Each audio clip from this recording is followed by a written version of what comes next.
Wet weather to begin the weekend across East Alabama, but most of the weekend will be dry. We'll have the complete weekend forecast coming up.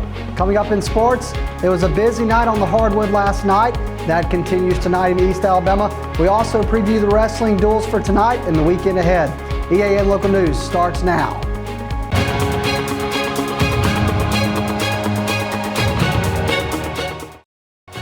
This segment of EAN Local News is brought to you by WM Grocery, located in Heflin, Wadowee, Roanoke, and in Piedmont.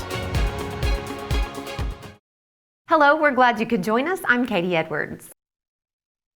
Anniston police arrested a suspect Thursday and charged him with a murder that took place on New Year's Day in West Anniston. Investigators say 35-year-old Jarvis Swink was charged in the murder of 21-year-old Casman McAfee, who was shot around 4:30 Monday afternoon in the 2700 block of Simpson Street. When police were called to the shooting scene, they learned that McAfee had been in an argument with a man who had walked onto her property before the shooting. McAfee was taken by ambulance to RMC, where she died from gunshot wounds.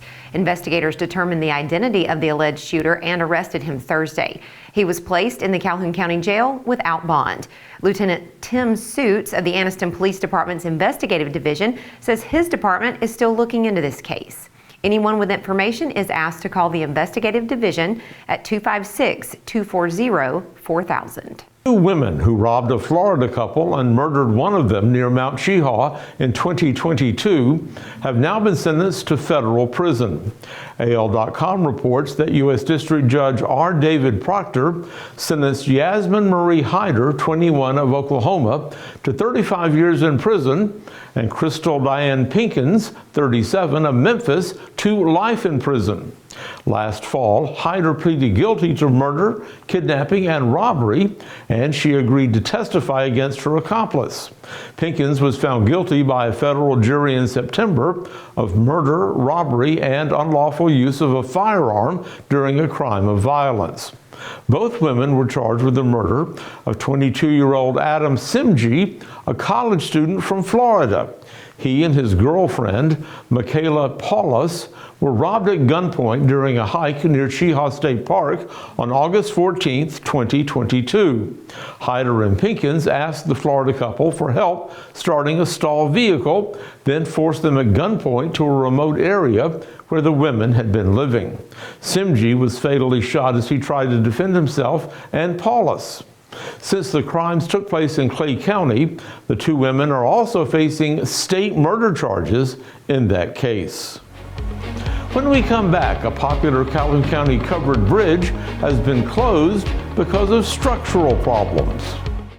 Since 1993, WM Grocery has been a major part of our local community. WM offers the very best in fresh produce and an outstanding meat department. WM also has many local products not found anywhere else and fresh sushi every day. If you need an event catered, come see Mrs. K at any WM store. Curbside pickup is also available for your online grocery orders. Be sure to download the WM app for all the deals of the week and shopper rewards. Go check them out today at any of their locations. We take pride in our community and appreciate your business. This segment of EAN Local News is brought to you by Oxford Lumber. Come visit any of our locations in Oxford, Jacksonville, Talladega, and Roanoke. For years, the covered bridge on Alexandria-Wellington Road has been popular with area residents, a functional bridge that also served as a scenic spot for family engagement and prom photos. Residents expressed frustration and concern on social media Thursday when a post on the Calhoun County Facebook page stated that the bridge is closed indefinitely. But Commission Chairman Danny Shears said the closure will be temporary. What happened yesterday has not been a surprise. We knew this day was coming. It's got some structure issues, which is no longer safe to travel over. And we're working on a plan. We've been working on a plan. Shears said the bridge was repaired about a decade ago when former Calhoun County Commissioner J.D. Hess was responsible for the district. He said this time it will take about $3.5 million and 2 years to repair the bridge. In the meantime, he said residents will take a 6-mile detour as an alternative route. It's reached the point where it's not safe. We actually have had it down to just a 3,000-pound weight limit, which is very limited. School buses have not been able to drive over this bridge for some time. So it reached its death yesterday.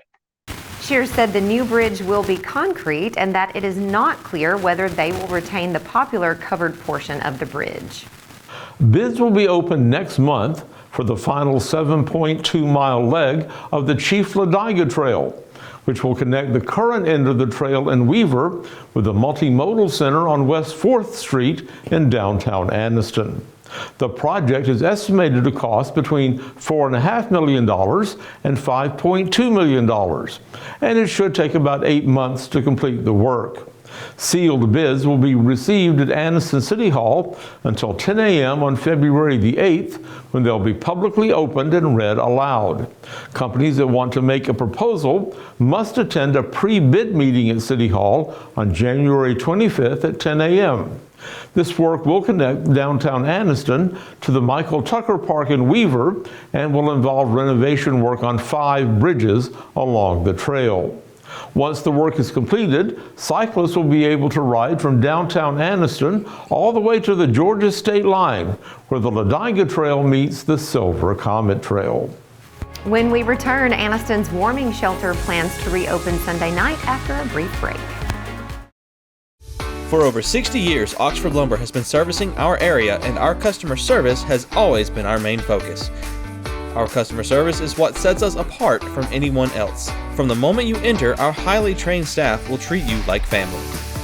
To enthusiastically provide total customer satisfaction within a positive and self-fulfilling employee relations environment. Visit us at any of our 4 locations or at oxfordlumber.com. This segment of EAN Local News is brought to you by Waldrop Manufacturing, metal buildings made right here in Calhoun County. More freezing overnight temperatures are being forecast for East Alabama late this weekend, so the city of Anniston will be reopening its public warming station in the bridge at Anniston First United Methodist Church starting Sunday evening at 5. The bridge will remain open each night until 8 the following morning. Admission into the warming station closes each night at 9. Current plans call for the center to remain open through Wednesday, January 10th, but that could change if the forecast changes. For more information on the warming station, contact the United Way of East Central Alabama through its 24/7 helpline by dialing 211. And before we go this evening, shoppers looking for sporting goods at the Bass Pro Shop in Leeds last night saw more than they expected when a naked man ran into the store and jumped into the large aquarium. AL.com reports that the man had wrecked his car into a light pole in the parking lot shortly before closing time. He got out of the car, took off all of his clothes, and ran into the store. Videos posted on social media show the man doing a cannonball dive into the aquarium, getting out of the water and then getting back into the water when 2 police officers arrived. He finally jumped out of the water and apparently knocked himself unconscious when he hit the concrete floor.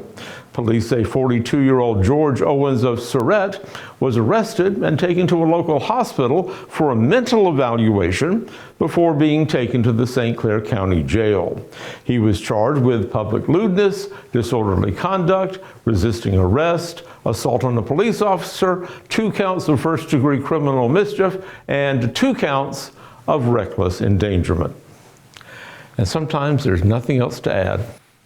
John Holder joins us now in the EAN Weather Center to tell us about the weather. John?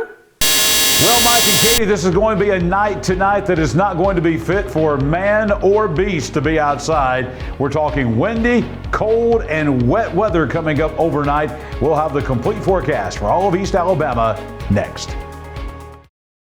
For metal buildings in Alabama and the Southeast, Waldrop Manufacturing is your one-stop source. A Waldrop metal building provides the coverage and protection your investments need.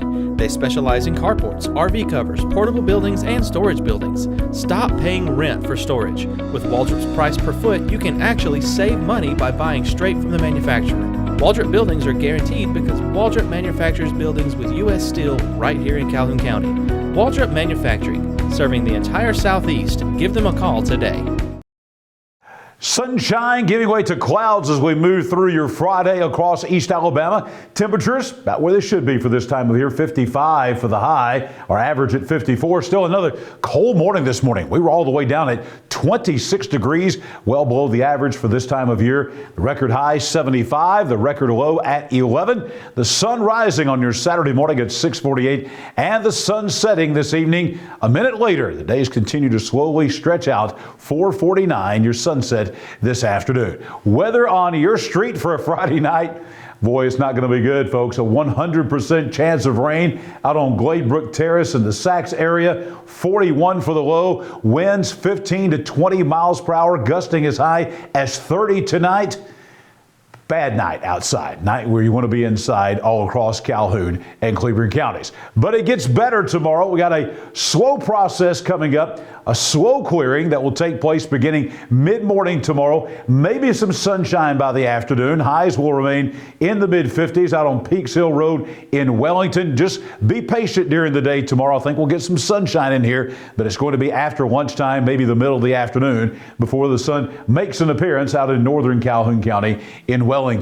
Looking ahead to next week, again, the big thing is we do not see any wintry precipitation coming in the next several days. We don't see any extreme cold weather coming. Mainly 50s next week. Rain early in the week, and we'll talk about that in depth coming up in just a couple of moments. And maybe some rain at the end of the week. Sunlight Lane out in East Tavoga. I think you'll see some good sunlight during the week next week, most likely during the middle part of the week coming up as we head into the second week in January. 7-day forecast looks like this. You see only a 20% chance of a shower tomorrow. That will be early in the morning. Just keep in mind a 100% chance of rain between now and then overnight tonight. Best day coming up, as we've been advertising, is coming up on Sunday. Plenty of sunshine, the high at 54. We'll bring back another small chance of rain Monday. That will be late in the day on Monday, the high at 55. And then another 80 to 100% chance of showers and thunderstorms in the forecast Monday night, lasting into the day on Tuesday. It's going to be relatively warm on Tuesday, above average temperatures, the high at 62 degrees. A little bit of a cool down coming on Wednesday with highs back into the upper 40s, but that will not last for long. We're back into the upper 50s by Thursday, and another chance of rain coming by Friday of next week. A cold rain once again with a high only at 53 degrees. But in the next 7 to 8 days, we're looking at 3 chances for beneficial rainfall, and we need that to help knock out the drought here in East Alabama. Let's take a look at kind of what's causing all this. You see the national map here. We'll focus on the southeast. Tomorrow, showers in store. Actually, tonight. This is going to be valid until 6 a.m. tomorrow morning. We've got the southern half of the state of Alabama seeing thunderstorms. We think in the north half of the state, we're just going to see some rain. You get on up north into Illinois, Indiana, Kentucky, you're going to see a wintry mix of precipitation, maybe even some snow here, mainly to the north. But for us here in Alabama, we think thunderstorms in the south half of the state, rain in the north half of the state. We could get 1 to 2 inches of rainfall coming up tonight, and we could have that same amount of rain coming up on Monday night and Tuesday as we continue to knock out the drought across East Alabama. I'll be back here tomorrow morning and Sunday morning, and I'll also be coming up on Monday morning with your breakfast forecast each day at 6 a.m. So join us for a look at your breakfast and morning forecast all throughout the weekend and the early part of next week. A lot going on in local sports right now. Namath Pitts is along with your local sports report. Namath. Thanks, John. Piedmont's Glover sinked 9 3-pointers, and Proctor poured in 26 points as Piedmont swept Welborn. Alexandria swept Weaver, Ohatchee swept Raglan, and Pleasant Valley and Cleveland County boys were both victorious last night. We have all the basketball results from last night in East Alabama. Let's start with the Piedmont girls and Welborn girls. J.C. Glover made herself at home on the 3-point arc last night. The senior hit 9 of the Bulldogs' 14 trays, while scoring 28 points to lead the Bulldogs to a 65-28 victory over Welborn. Piedmont improved to 9-5 overall and 4-0 in Class 3A Area 11. Glover hit all of her field goals beyond the arc. She hit 3 trays each in the second and fourth quarters. She also hit a free throw, and Piedmont's other top performers were Josie Young with 10 points and Ava Pope with 8 points. You know, sometimes, she's not taking Patterson hit 4 3-pointers en route to 14 points, and Alexandria was victorious at Weaver last night. Alexandria's other top performers were Samira Duncan with 15 points, Alyssa Hunt with 10 points, and Michaela Brewster with 9 points. Weaver's top performers were DJ Gibbs with 17 points and Ariana Richmond with 8 points. Now for the Alexandria boys and Weaver boys, it was Jalen Henderson who poured in 29 points, including 1 3-pointer, and Alexandria rolled to a big night offensively. Henderson hit 12 field goals and was 4 for 4 at the foul line. Alexandria's other top performers were Quindavian McDowell, 20 points, Cole Wheeler, 14 points, and Drake Davis, 10 points. Weaver's top performers were Caden Gooden, 17 points, DJ Marbury, 14 points, and Keyshawn Allen, 12 points. It was area play for Piedmont and Welborn, and Colton Proctor hit 3 3-pointers en route to 26 points, and Piedmont hit 10 3-pointers as a team as they improved to 9-5 overall in the season and 4-0 in Class 3A Area 11 play. Piedmont's other top performers were Cole Wilson with 17 points and Dylan Oliver, 8 points. Welborn's top performers were Jackson Long, 11 points, and Ray Williams, 9 points. Faith Christian traveled to Westbrook Christian, and Eli Edge scored 25 points, and Cooper King added 24 as Westbrook Christian won at home against Faith. Westbrook's other top performers were Nolan Terrell with 11 points and Brody Johnson with 9 points. And for Coach Corey Hughes and the Faith Christian Lions, their top performers were Carson Harris, 14 points, Connor Richards-Hagan, 12 points, and Will Smith, 10 points. It was a rematch between Pleasant Valley and Cedar Bluff, and Braxton Salster scored 17 points as Pleasant Valley improved to 6-5 overall. Pleasant Valley's other top performers were Hunter Sparks with 10 points, his brother Jaden Sparks added 7 points, and Cooper Duggle had 7 points as well. And speaking of rematches, it was the same for Ohatchee and Raglan.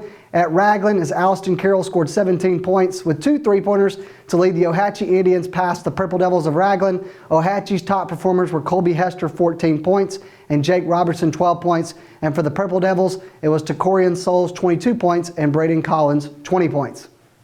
Area play continues tonight for some East Alabama teams, while others start to prepare for the Calhoun County tournament.